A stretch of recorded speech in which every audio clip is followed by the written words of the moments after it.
And there was this process that we don't necessarily allow ourselves too often, but for some reason the three of us were given the opportunity to experience it. But I share it with you because maybe you struggle with it as well sometimes. But there's this process where you feel like you need to make a decision now, and to allow oneself, without judging oneself, to suspend that decision time. Because every day we had a minimum of 5 critical decisions that needed to be made yesterday. That if we made one wrong decision, the whole thing would unravel.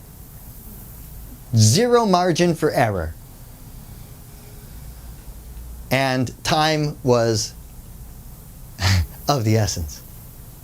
We did not have the luxury of time. But we would sit there, and it frustrated the heck out of some of the volunteers and other people that wanted to work, because they wanted a decision, they wanted a decision. We're like, hey, it's not time. It's not time. It's not time. And in that suspension of it, it's kind of like where the suspension is creating a tension, and that tension is like pulling back on the bow and on the bow. But then what are you aiming at? Because you got to be really clear at what you're going to aim at, because when you let that go, that arrow is going to go over there.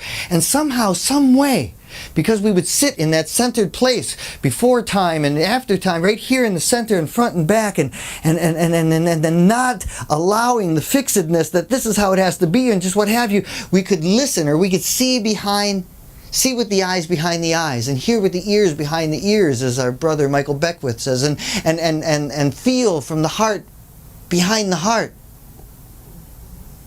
so that we could see the invisible, hear the inaudible, and do the impossible. But it's in the suspension of the shoulds that you have to, and this pressure we put on ourselves, that causes us to make decisions that aren't necessarily from the heart, for the good of everyone, at the expense of no one. And if you just let it wait, you just let it prosper, you let it, just ripen, whatever word you want to use, and you feel that tension, but you just relax into it. You embrace that tension, and you just let it wash over you, and what have you, and then all of a sudden, with just as like if you came out of water and you take a breath, and you feel that breath, so too does the clarity of now it's time, and exactly what to do comes.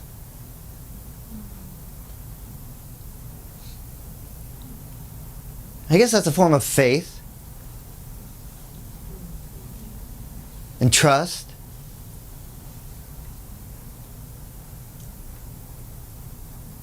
But what it does is it removes any personal agenda.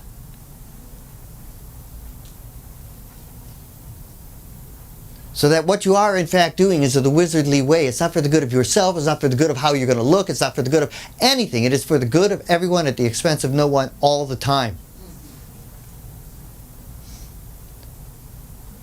And Gandhi was asked once, what's going on with your decisions? You say this, you say that, you say this, you say that. What's going on? And he says, listen, my commitment is to truth, not consistency. And since my understanding of truth changes from moment to moment, so too will my consistency. Sometimes there was no question. We could just snap off directives like that. And we've got 12 teams out there, and call this one, give them that direction, give that, and it was just would flow like that. And there was other ones that was just like, something just doesn't feel right. And you can't even explain it. Especially to those who were working around us.